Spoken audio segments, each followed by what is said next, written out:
It's the Task Management and Time Blocking Podcast, Episode 9. You're a productivity enthusiast who wants to experience one improvement after another. This kind of progress is nice, it's sweet. It's like dominoes falling.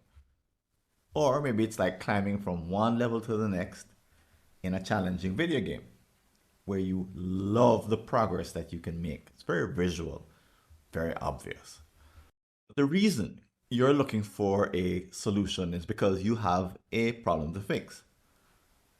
But once you know the problem, you're finding that it's hard to find the simple answers that you wanted. Proof? Well, just check out someone who is asking for help in an open forum like Reddit or Quora. They are focused on task management and they can't find simple answers. Someone posts a question, they want something they could actually use, they want responses. And then what do they get back on a forum like that? A ton of answers. It's like a flood. There's no way to make sense of like a tsunami or a hurricane of opinions. Some of them actually contradict each other. And there are a bunch of people who would say, all you need to do is trying to make it seem as if the answer is very straightforward and that they have it. Heck, just the other day I came across a very big contradiction myself. I was reading Getting Things Done, and on pages 40 and 142 of the original book, David Allen strictly prohibits time blocking. But, same book, page 87, he says, I recommend that you create a block of time to initiate this process. Well, our job in this episode is to ask the question, why the discrepancies? Why aren't there simple answers? Why is task management so tricky and the challenges so big that they don't give themselves to one-shot solutions? Welcome to the Task Management and Time Blocking Podcast.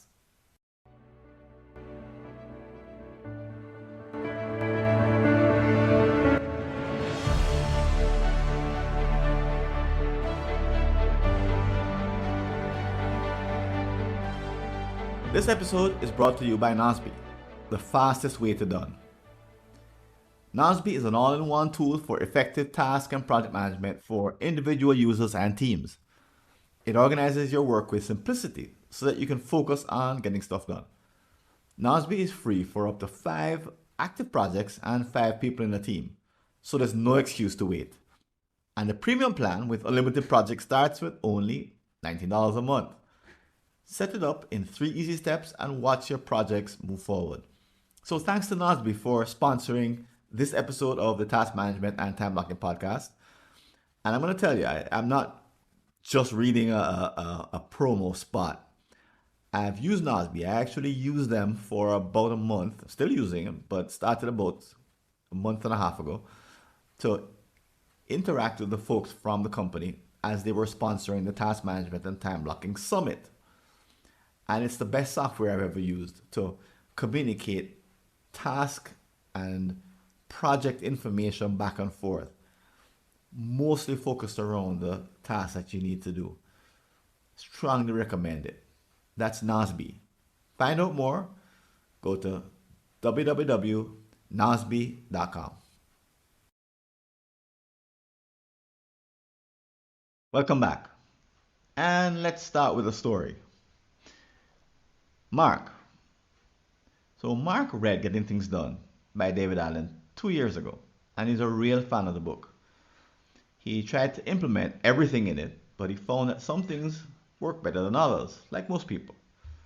A few didn't work at all, but his lucky find helped him get through a tough period when he was promoted to project manager and his family welcomed its first baby.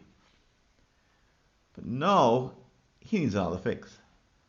He's moving across the country to take another promotion with a much bigger company. He's moving up. He'll be the vice president.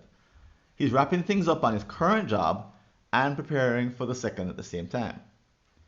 Meanwhile, another child is on the way in a matter of weeks. This will be his second.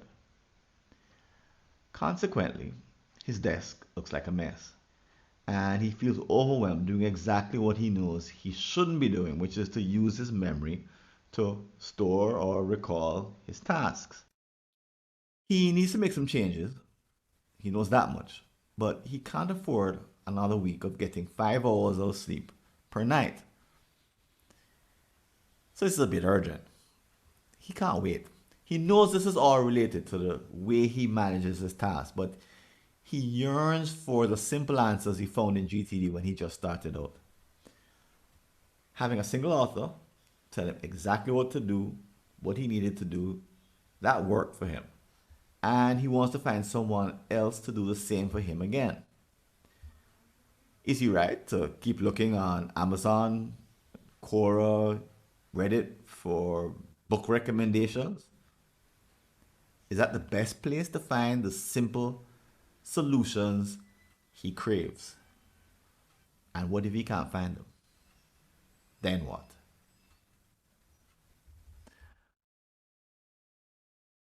If this is your first time listening, I'd like to welcome you to the Task Management and Time Blocking Podcast and let you know that this is not like other podcasts. In these solo episodes, actually all the episodes that we do here, we follow a problem-solving approach. So what do I mean by that? Well, we spend the first part of the episode defining the problem from many different angles.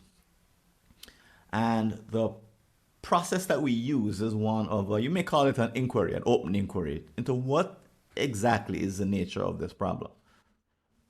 That sets us up for a part two, where we explore different kinds of solutions and we tease the problem apart. Once we're done with the teasing and we start to see some solutions, sometimes for the first time in the conversation that we're actually having on air live, often happens with other people, but in this case, I'm all alone. Then we go into implementation and how do you implement what we're talking about. So let's dig into the problem of not being able to find simple solutions. So let's take a look at Mark. So Mark is suffering from what many of us have dealt with, which is a bit of a bait and switch. I mean, that's strong language, but bait and switch is, that's when you think something is going to be in a particular way or be in a particular format, only to discover after going down the road or after a little period of time that that's not really how it works. That your initial understanding was incorrect, and that some bit of reality intrudes, tells you that you are wrong. So, most people who start their improvement journeys, and it could be with a coach, a class, a book like GTD, whatever it might be, when they start the journey for the very first time, when they've gotten some assistance, they perhaps saw some problems and decided to implement some changes or to find solutions and implement them. Initially, they make great strides. Now, why? Well, you could call it beginner's luck. In the beginning, anything you do probably would make a difference as long as it makes sense. And if you're following any of the sources that I recommended before, chances are you're going to get good advice. So the good advice that you're offered works because we're from where you're coming. You're coming from having no information, no knowledge, having no understanding of what you've been doing. And it's probably been quite random and out of control. And you implement what someone tells you the way they tell you, and then it works. And you are amazed and you love it. But here's the bait and switch part. It goes away. And the reason it goes away is what this podcast is all about. Because it seems as if for someone like Mark that things just get more complicated than he wants them to be. Or that he ever thought they would be. When he was implementing the simplest version of GTD, the parts he could understand and the parts that worked for him, together they worked. No, he probably stepped over the fact that David Allen said, implement all of it. Don't skip any parts. All of it is important. But the parts that he put in place worked. And he understood why they worked. Unfortunately, that doesn't continue. Doesn't continue that way for long. And after a while, say the 1 or 2 year mark, something changes. And the initial advice he got, he thinks it stops working. The truth is, it is working. It's, as a matter of fact, it's worked so well, it's allowed him to move out to another place. Of course, he doesn't know that. He's just confused. And he wants another set of advice from either the same or a different guru, but he wants something different. And the initial advice he got, he thinks it stops working. The truth is, it is working. It's, as a matter of fact, it's worked so well, it's allowed him to move out to another place. Of course, he doesn't know that. He's just confused. And he wants another set of advice from either the same or a different guru, but he wants something different. So as you're listening, I invite you to consider how much of Mark's story actually fits with yours. Because you don't want to leave this episode of Task Management and Time Blocking Podcast stuck kind of in the same place that you were before we actually started.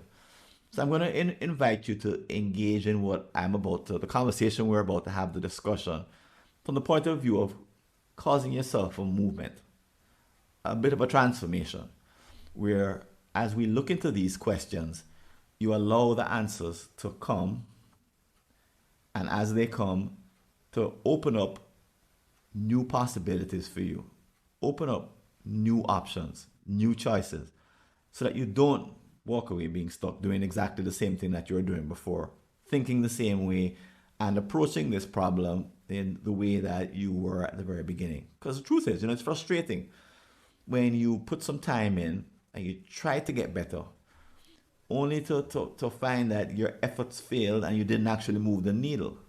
It's not fun. It's like going to the gym over and over and over again.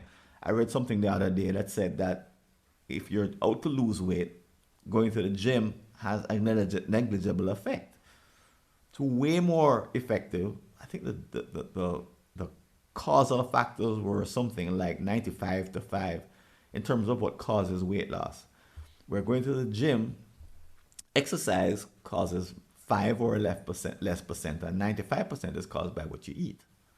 Of course, they have a relationship with each other, but you don't want that frustration of chasing, all that time in the gym, paying no attention to what you're eating, and then wondering why you hadn't lost any weight. In like manner, we want to be chasing the right things when it comes to making task management improvements, and running after one author after another, trying to find the perfect set of answers, finding out that an author says things that are contradictory and at the same time says, do things exactly as I tell you to. Don't leave anything out. These are all recipes for frustration. So don't leave the half an hour or so that we're going to spend together without making some movement. And if you need to, I recommend you listen to this one over and over again. If you need to, further immerse yourself in the questions that we're going to be asking. So in a way, the point is to ask the questions. The point is not to get us some answers and say, aha, that's it. This is not 1 + 1 = 2. This is also not, oh, I'm thirsty, let me drink some water. This is way, okay, I'm getting ahead of myself here. But this isn't all of that. All right, so what people typically do when they feel this frustration is that they stop improving. They basically shrug their shoulders and say, well, I'm as good as I can get. Anything else is starting to look way more difficult than I expected, because they start to uncover some information that tells them that the simple stuff worked, but it may not work any further. So they don't make any more attempts. The frustration leads them to basically not try. And why does not trying work? Well, not work, sorry. Why does that not work? Well, the fact is, we're dealing with more, and we will deal with more tomorrow. More today, more tomorrow than we dealt with in the past. So the problem of finding solutions doesn't go away. It only becomes more difficult. It's a little bit like becoming really good at a sport, like Olympic level. It's harder to find improvements the better you get. It becomes impossible at some point to find that one coach who can coach you. You have to take a completely different approach. And if you do have that you hold on to that kind of impatience that we have at the beginning, when we want to find solutions right away. If that persists, then, and that expectation that we have immediate answers and questions, and that we think that we should be able to find them, that only increases the sense of frustration. And if we think that because we're looking, we should be able to find answers, that, I have a question, there should be an answer, and they should be close to each other in time and space. If we continue in task management with that expectation, then we're going to fail. Because like a professional sport, the distance between the question and the answer only increases as you become more skillful. It only gets wider and wider and harder to close. Not impossible, just harder. And today I'm going to invite you to accept that you're here listening and you're unable to find simple solutions because that's what's happening. The easy answers have all been used up, and the ones in your future are going to be not only not easy, but increasingly more difficult to find. So no one tells you this, unfortunately. That I'm like telling you bad. I'm telling you like bad news, that you won't find easy answers. And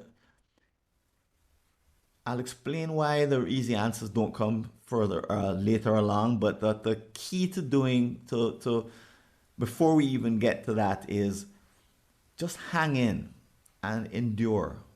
And in the past, you may have given up. Let's not have that happen this time. I'm telling you something that nobody usually tells beginners, which is that it starts off easy and then it gets harder. And you just need to keep asking questions, asking more questions, keeping questions open, repeatedly asking questions that you asked before. Thought you had the answer, reopen the question, you're at a different phase, there will be different answers. It's very different from what you hear in the beginning, where someone like a coach or someone who writes a book just says, you got problems, we got easy answers. And they're close. Problem and question and answer are close to each other. And there's a lot of people on Reddit and on Quora and authors who really are just like, time management is really simple. It's easy. All you need to do is. And they specialize in giving really short answers, stuff you can fit in a tweet. But the truth is, they're really talking to the beginners. They're probably not talking to you. So that's probably some of what you've seen in the past. And as you look to the future, I'm going to invite you not to give up and not to retire from the search. Instead, you may want to change the search, the kind of search that you've been conducting. So if what I said before about finding or people giving short answers, and that being a real problem and all you need to do is kind of advice, then you may be conditioned to search for shortcuts and tips and tricks and little bits and pieces. Do you have an app to recommend? All these different kinds of short questions won't get you anywhere. once you get past a particular point in your task management. In other words, once you start to effectively use the advice that you've gotten before to manage a certain volume of tasks above a certain level. Now, you need more complex answers because the truth is the questions that you're asking, they may look like the questions that you asked, like Mark's case, 2 years ago, but they're actually very different. So if you persist by asking these questions and asking and really looking and inquiring and going deeper, and you could find that you get piece of an answer here, half an answer there, a temporary answer over here. What does Lewis Hamilton have to do each year? Each year he asks himself. He's won, is it 6, 7, or 8 Formula One titles? And each year, I'm sure he asked himself, what do I need to do to win this year? And the answers that he got each year, I imagine, are very different. And they're not simple. And they're not the same answers that someone else on the Formula One circuit would get for him or herself. And is he going to ask the question this year and next year and the following year? Yeah. Because he knows it's the kind of question that doesn't have a final answer. There are bits of answers, temporary answers, hints at an answer. Matter of fact, there's a better way to describe these answers, because when we think of answers, we're taught to think of answers the way we think of them, the way that we were taught in school. 1 plus 1, what's the answer? Quick, short, and there's only one. When you're thirsty, what do? Quick, short, and there's a few different answers. But drinking a liquid is probably the most important answer. But for us to make progress in this podcast, and for you to make progress beyond the level of being a beginner, you need to be okay and sort of be disciplined and be strong to ask questions that don't have final answers or final solutions. Because what you're looking for is not the final answer. You're kind of like Lewis Hamilton. I'm going to say that you're looking for possibilities. And that staying with the question opens up possibilities, like options, like choices, like different future visions.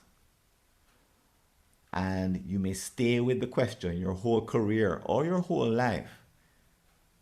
And possibilities, options, and questions will keep opening up as long as you stay in the question with a certain kind of discipline. And in that way, you can always keep making progress. All right, so let's tackle the problem with a bit of research.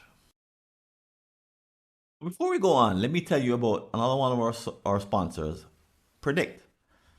So Predict is a software that allows you to schedule your days to maximize flow and performance, not attendance. Because there's no point in working when your brain and your body are just not ready. Having 2 or 3 hours of profoundly focused work produces 30% better results than 10 hours of unfocused effort. And Predict is here to help you find those 90-minute blocks in your day based on what your body and your routines tell you to do. That's Predict, PRDIKT.co.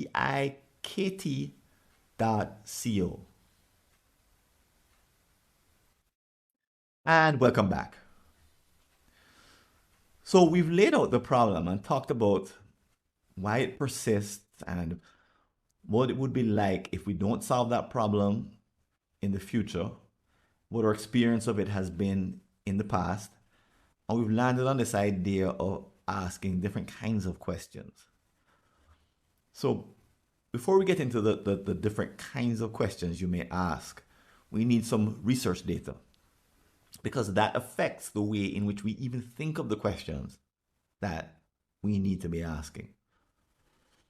So the first place that people often start is that there's something going wrong with the advice that they've gotten.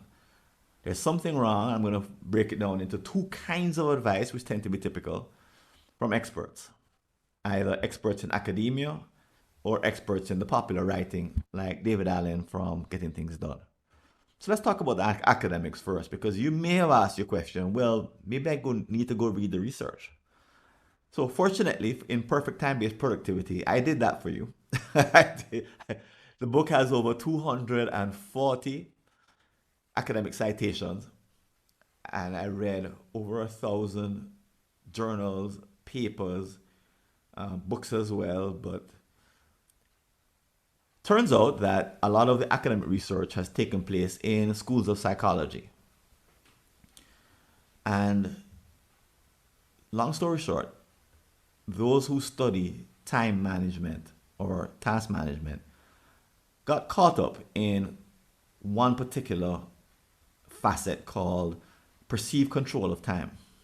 So this is a manufactured variable, what we call a psychological object, something that a researcher created based on a book by Alan Lackine called How to Control Your Time and Your Life. So Dr. Therese McCann came up with the idea of controlling time and your perception of being able to control time being all important. And she wrote this paper in the early 1990s. So almost every paper, maybe 75 to 80% of the ones I've read, refer back to her paper, because it was kind of the seminal, most cited, most popular paper to have an influence on what came afterwards. Now, here's what's interesting about what her paper and the ones that came afterwards is that there was no clear definition of time management, either then or in the future. And I'm not the one to say it. Laurie Helstein and Bridget Clysons also made the same point in their secondary studies of prior academic research, said that the definition of time management just wasn't there. Now, how could that have persisted for so long? And how could so many academics write papers on time management without having a definition? They didn't offer one and they didn't refer to one. They just kind of went ahead. Well, part of that is a problem of the field of time management and personal productivity in general, is that it crosses disciplines. If you know anything about academia, you may know that which crosses disciplines is dangerous. No, it's not dangerous for us people in the real world who need these answers, which could only come from cross-disciplinary study. Time management is way more than just psychology.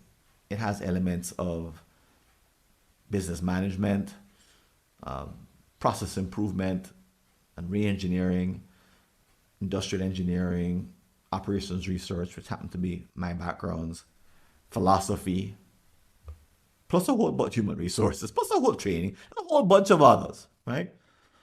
Well, the problem is that time management falls right in the middle of a bunch of them. And you can't persist for long in the field without gaining expertise in multiple areas.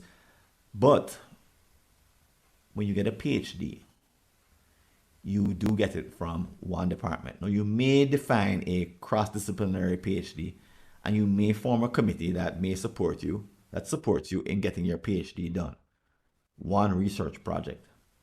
But to make progress in academia, you need to show a track record, and that track record needs to be recognized by typically one of the disciplines. And what happens often is that PhD researchers do their theses and in time management, and then they abandon the field. Why? Because progress comes from following a particular path, a particular hierarchy, a particular journey in one discipline. And it often means sticking to the well-worn paths that have preceded it.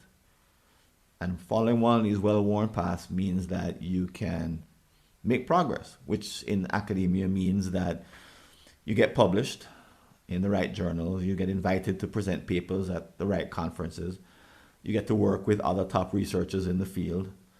And these and other kinds of goodies that happen that show progress only come when people can really understand what you're working, and they understand it because you're in one area. Mix a couple of disciplines like physics, psychology, philosophy, and industrial engineering to get time management, and you have a real problem. And what's happened is that there are very few researchers who decide to persist. So what does that mean for us here in the real world? There's no time management department, no conferences on time management, no academic conferences. There are no journals devoted to time management, and there's no standard body of knowledge. The way, for example, there is for project management, which is closer, a bit close to time management, but there's a body of knowledge for for project management. There's a certification, and there are academic schools, and there's conferences, and it has all of the elements that would make project management a foundation discipline that has a future. Unfortunately, for time management, that has not existed, and it hasn't happened. And the result is that academics have made almost no contribution to the thinking that we're doing out here in the real world about how to be better at task management. So I was shocked to find this when I did my book, but I understood why, for example, David Allen wrote his book in 2001, 20 years ago. And he had almost no references to any academic journals, thinkers, writers whatsoever. So he's not a lazy person. But there was very little contribution in terms of what these researchers are making to what people need to use every single day. So his book probably couldn't get published the way he wrote it back then if you look at what's happened with other people's books, which follow in a similar realm, where they're trying to bring forth some brand new ideas. If you look at a book, for example, by like Outliers by Malcolm Gladwell, so he quoted a number of academic references, particularly those to do with the 10,000 hour rule that he created in his book based on research done by Anders Ericsson, an academic. And so he's been taken to task ever since he wrote his book that he went too far. And he took what Anders Ericsson wrote and turned that into the 10,000 hour rule and made inferences and conclusions from that research that weren't warranted. In other words, he made some leaps of logic, and he said some things that weren't totally supported. And I think it's a bit overblown, but I think it's indicative of the kind of book standard that's required of people who write books nowadays. People want to know where's the research. David Allen, though, and getting things done, had no research. But being a defining book in the field at the time that it was published, didn't need the research to have and make the difference that it had. Now, for us, though, looking back at the book and trying to find out where did these ideas come from, where's the data that supports it, we're struck by its absence, and we notice that really, in addition to being contradictory in parts, he also is just really telling you, here's what you should do. Here are the details. Do all of it. These are compulsory. Do it exactly as I describe it. And that's basically his advice. Do this exactly as I describe it. You may not understand why, and you may have doubts, and you may not know how to implement it because I'm describing a whole host, tens of behaviors in great detail. I don't really tell you which ones to do first, second, or third, but do it as I describe it, and that's it. So he's run into issues where times have changed, knowledge has expanded, technology is now available, that tell us, for example, that time blocking, as I mentioned, he prohibited time blocking in his book. His thinking on context is really outdated, and folks are the prevailing thought is that, oh, we don't need context. We actually do, but that's a subject for another episode. But not the way he defined them.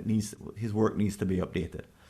But his thinking hasn't changed too much from the original 2001 book. So there are issues, and some of us would say, well, we can't find simple answers to our questions because the experts have not served us well. And there's an argument for that. Okay? So let's say that's the first complaint. The second point I'd make though is, yeah, but the experts did the best that they could and they're doing the best that they can right now.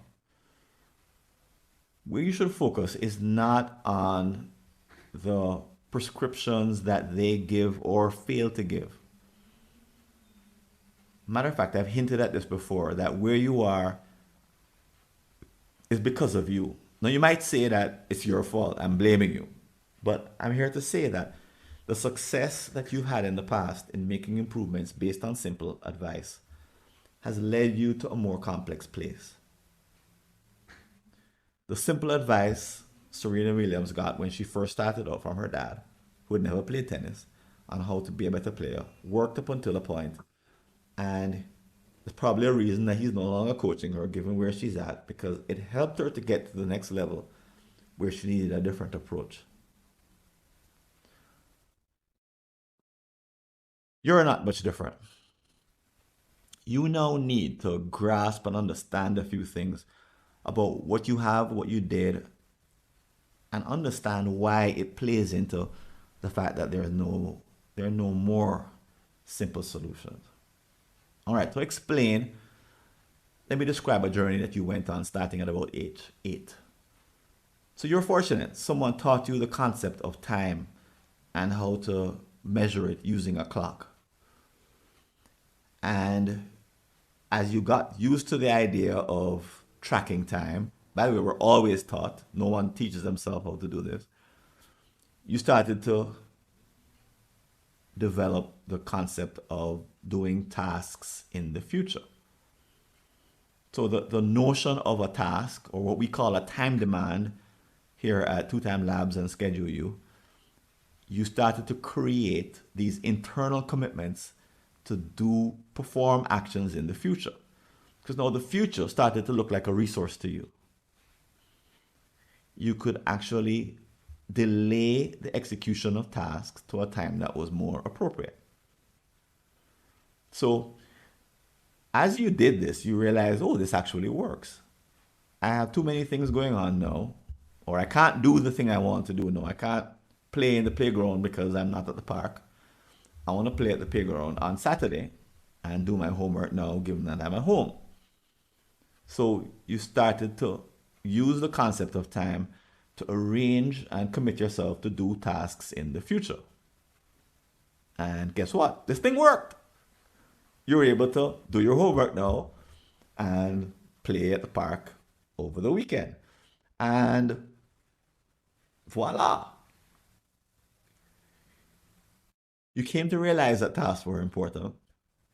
You started to develop rudimentary methods for managing your tasks. And that started to happen at around ages 12 or 13. By the time you got to 18, 20, you already had a full-blown system in place for managing your tasks, the tasks that you intended to complete in the future. Unfortunately, when I ask people in my classes, well, research says that you got to 18 and 20, whatever, 16 for some people, you already had routines, habits, practices, devices. Today we would say apps for young folks. My time we didn't have apps. We had paper and pencil. But you're using these elements in a particular way, calendars, lists. What did you put together? And when you ask folks, adults, these questions, they draw a blank because mostly they don't remember. So they forgot what they did. to manage tasks up until that point. They could barely tell you, if they have not done any kind of reflection, what they do today. Although obviously they are doing something, because their life, they have kids, they have possessions, they are involved in projects, they have causes that they're parts of, they do work, they manage projects. Obviously, there's some task management going on for the vast majority of functional adults. It's not that they're doing nothing, it's just that they don't know what that thing is. And you ask them, well, what did you do to put together this system? And having led this course, led my courses in different age groups, and for different in different countries, different cultures of adults, I get blank looks. No one remembers what they did. If I ask a few leading questions and then do some coaching on how to look for critical incidents in which they change their behavior, then sometimes people can come up with different things. But for the most part, they can't remember. The other consequence of their lack of memory is that what they put together, given that it's been forgotten, has been frozen in time. And what got frozen in time was something that was probably more complex than it needed to be. The complexity and the fact that they've forgotten it meant that once it got frozen in time, it couldn't be improved.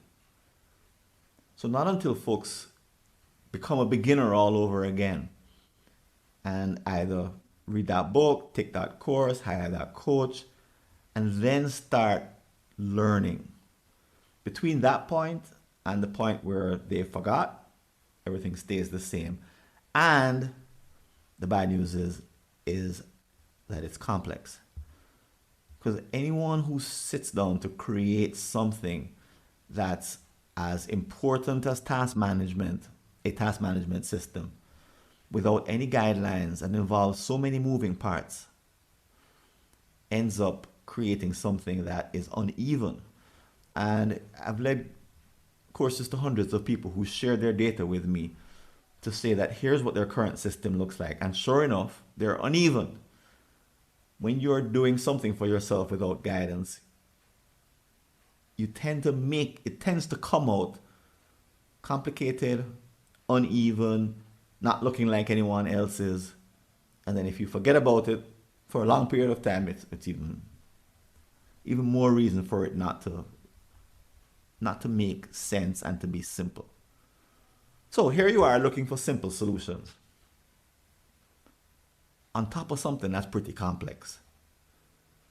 Already pretty complex.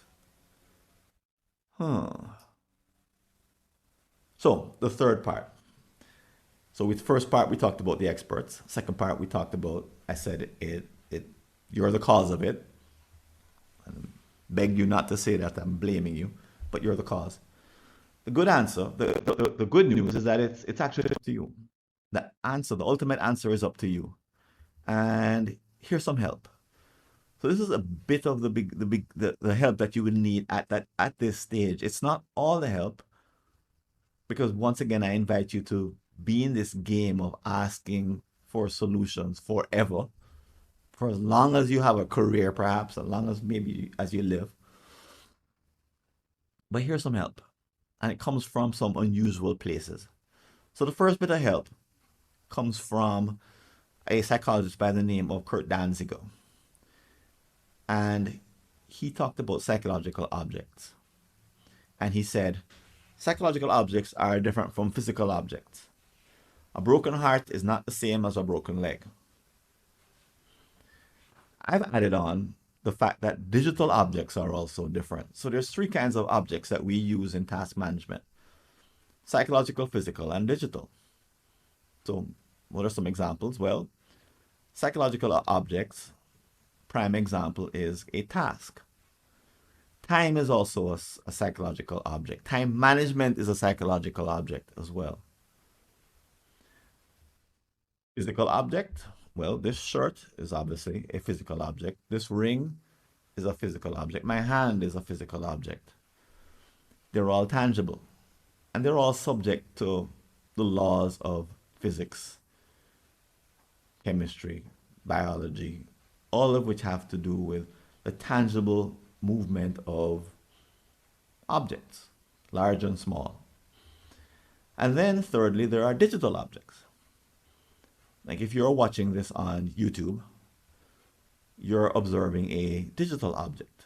You may be viewing it through a physical object, and you may be hearing me talk about psychological objects, but you are observing a digital object, which is a video on YouTube.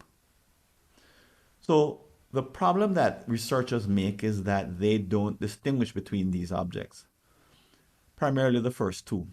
And psychologists in particular make the mistake of studying psychology the way you would study physical objects. So I'm a researcher, and I've taught research statistics at the graduate level. And if you've studied statistics, you know this is a very difficult subject to master. Actually, to learn for the first time is very difficult also. But part of the problem that researchers fall into who try to research time management is they try to do research on psychological objects in the same way that you do physical objects. And Danziger said that you make a grave mistake when you do that, and you end up with a bunch of nonsense, basically. Now, this was shown up recently because research done on psychological objects is difficult to replicate if the circumstances are somewhat different. Like if you change the cultural circumstances or you allow 100 years to lapse, 100 years ago, a psychological object like melancholy was really important to people of that time. They understood what that meant and you could study it. Melancholy has no meaning in today's world. You may say it's kind of like this and it's kind of like that, it's kind of like the other.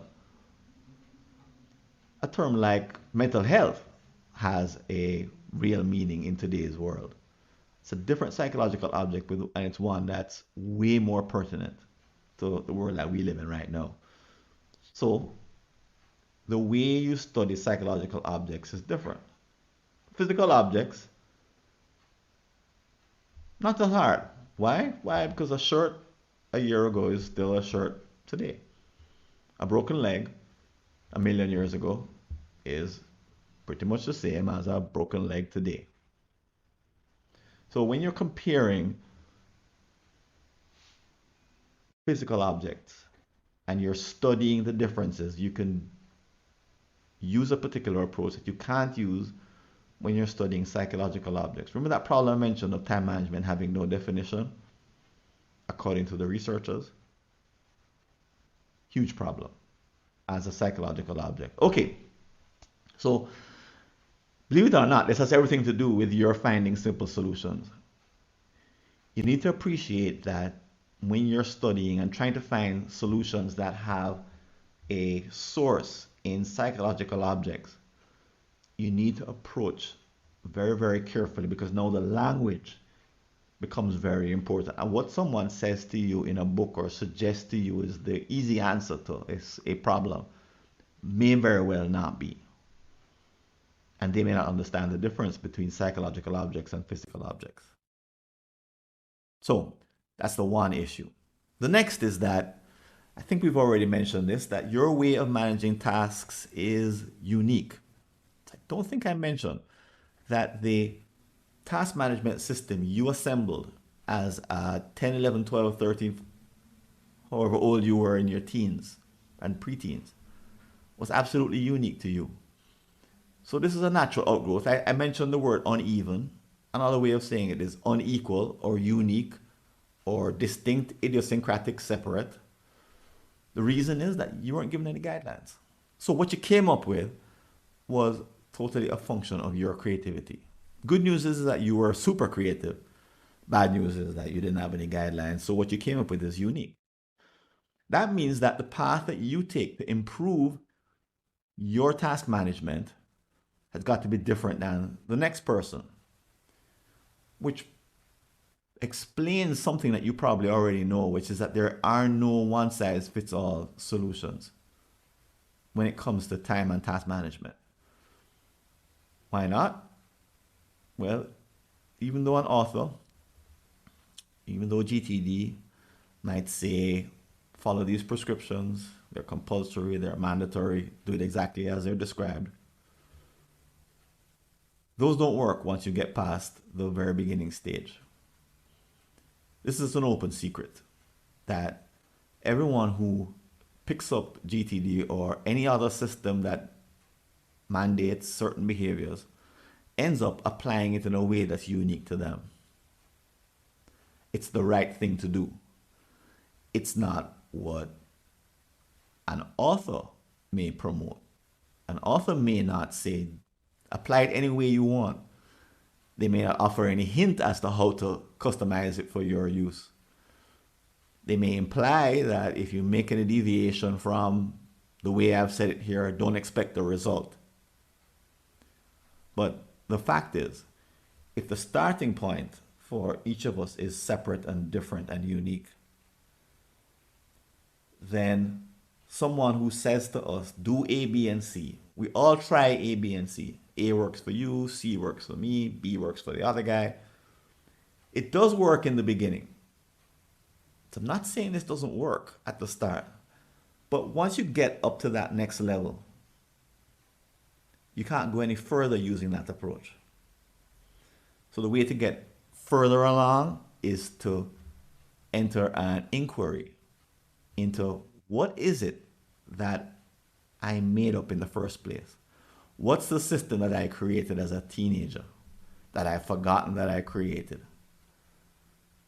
How can I figure out and characterize the task management methods, the habits, practices, apps, devices that I'm using now? You don't need to know where it came from. Like when I was 19, I was late for a class and I failed it. And from then on, you don't need to do all of that. You just need to be able to understand the outcome, the system that you're using today. Where it comes from is interesting, but not essential at this point. So what are you using today and how can you understand it? Well, that's the reason that we came up with the ETAPS process. And ETAPS, very simple. E stands for evaluate, where you have to diagnose your current system accurately. And the way we recommend that you do that, and I'll mention some different methods in the show notes, is that you evaluate yourself against best practices. Basically, measure where you are in a number of practices against best in class, as we know it to exist in our world today. And that way you can build a profile of strong here, not strong here. Never even heard of that one. If you've ever heard of the NFL Combine, I believe there's one for baseball as well, and maybe soccer even has, and ice hockey, basketball. I think they all have combines. But anyway, what these are post-college testing grounds, where if you're a high-performing athlete, you've done well in college, and you want to enter the professional leagues, you go to a combine. And at the combine, they evaluate your skills in a number of different, discrete, very, very detailed measures or areas, practices. So how well you are, how well you throw the ball, for example. It's something they might measure in multiple ways and stick it into a database. So then the scouts, after you've been to the combine, they look at your data and they say, okay, well, he's the kind of guy who is good at this, he's not so good at that. It's an in-depth diagnosis. I wish we had that kind of in-depth diagnosis for task management, an activity that every adult human being engages in as long as they're of sound mind. No, we're not so lucky. The second step, once you've done the evaluation, is to set some targets. In other words, to set some new standards. Now that you can see where you're strong and you're weak, you can say, okay, well, this should be at this level. And that could be at that level. So you get an idea of where you want to end up. Then the third step, P, is to plan, which is to create a roadmap of steps from where you are today to where you'd like to be and the date by when you'd like to get there.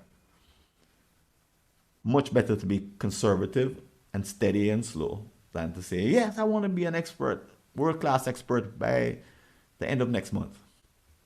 And then the fourth step is S, which stands for to support, which means to craft a series of helpful aids that help you to make the changes that you want to make in your plan easy to implement. So that could be hiring a coach, finding an accountability partner, crafting feedback opportunities, rewards, meeting with other people who are on a similar track. So the ETAPS process is where I'm going to leave you with today. And different ways to execute it. There are at least 3 that we've come up with here at Two Time Labs. One is to read my book. It's probably the longest. The second is to take the rapid assessment program, and that allows you in the space of about 20 minutes or half an hour to complete a profile, to take that very first step, the E step, and then do the others with the support of other people who have also done that program. And then the third is to take the New Habits program, New Habits training. And that's a live training that I do online. And in that training, I coach you through completing your own self-evaluation for the first time. Okay? So the bottom line is that there are no simple solutions. And that's not bad, because we're not trying to solve a problem thrown off by a simple system. You already created something complex. There are no simple solutions to it because it's already complex, it's already unique. You've forgotten almost all of it, and nobody taught you how to make it in the first place. So you didn't have good guidelines. So you ended up with something uneven. So the complexity, or in other words, the lack of simple solutions, is a reasonable assumption, a reasonable conclusion, given the complexity of the thing that you are dealing with or the thing that you have already made. In other words, bottom line is you can't escape a situation that you're already in. As a 15, 16, 17, 18-year-old, you already set the course for the attempts you're making today to do task management. The only way to account for the complexity that you created is to start with it. Not to ignore it, but to embrace it and use it as your launching pad for the next level of improvement. So I recommend that to implement, you use one of the 3 approaches that I mentioned. If you find another one that exists in the world, I'd love to know about it. I just don't know of any. But the 3 that I'm suggesting all allow for practical improvements. They all use essentially the same approach, similar approach of doing that evaluation first, which is all important when you're talking about improving something that's already complex, that you don't have a lot of insight into, never characterized, never got any help in creating. See, this is not like trying to learn advanced geometry, for example. So someone has defined the field of advanced geometry. I can only use those words because I remember none of what I learned. And when you learn geometry for the very first time, it's brand new. You've not been thinking about this. You don't have geometric problem solving abilities that you've already developed. You're coming at this cold for the very most part. As a brand new discipline, there is a way to learn using something that's brand new. It's called a pedagogical approach.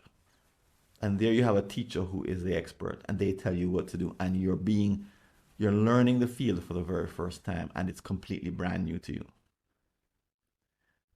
The world of task management is very different, because by the time you pick up that first book, hire the coach, take the class, long before that, somewhere around the age of 18 or 17, something is already there and you've already been using it. So the pedagogical approach of teaching someone something from as if they don't know anything doesn't work for very long. Instead, I'll throw a fancy word at you, an andragogical approach, which is how you teach someone who already has expertise in an area. We're actually teaching you a heutagogical approach where you're learning that you need to be the person who takes yourself through your own learning. In other words, you need to self-coach yourself. Very similar to what Tom Brady, Lewis Hamilton, again, Serena Williams do. They've gone past the level where they rely on a single coach and they're following a heutagogical approach. So I invite you to step up to this particular challenge. Keep asking the questions that open up new answers, new possibilities. Don't stop when you've gotten to any particular answer, believing that now you've arrived, that these answers will yield progress, but you've got to stay in the question long enough for new options and new choices to open up to you. That's how you make progress. So keep listening. There's more coming up here on the podcast. I'm going to tell you a little bit about our next episode. Keep listening.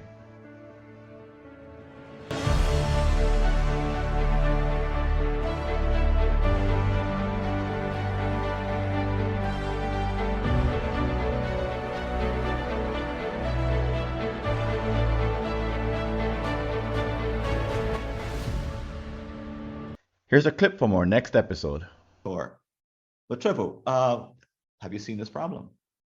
Yes, I mean, I would say the problem exists in at least two different forms. The way you were just talking about it is the problem with explicit estimates, which is a problem of estimation. Is I'm not good at estimating things. But there's also, I think, the problem of implicit estimates, which is when we look at our task list and think we can get way more done than we actually can. In that case, we're not necessarily actually doing any estimation on time. We just look at the list and have this kind of gut feeling like, yeah, I can get all that done. That's our next episode with Trevor Lorbeer. And if you want to leave a comment about this episode or any aspect of the work that we're doing here at the Task Management and Time Blocking Podcast, you can go over to www.replytofrancis.info and send me either a message by text or send me a voice message, a voice note.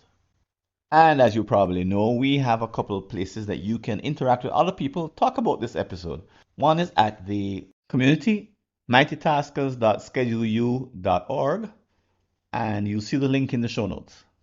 And the other, of course, is our upcoming Task Management and Time Blocking Summit coming up in March. Two outstanding opportunities to interact with other people about the ideas that you've heard on this podcast or any of our episodes that are coming up. And if you'd like to support the work we're doing, I invite you to click on the Patreon link below to make a donation.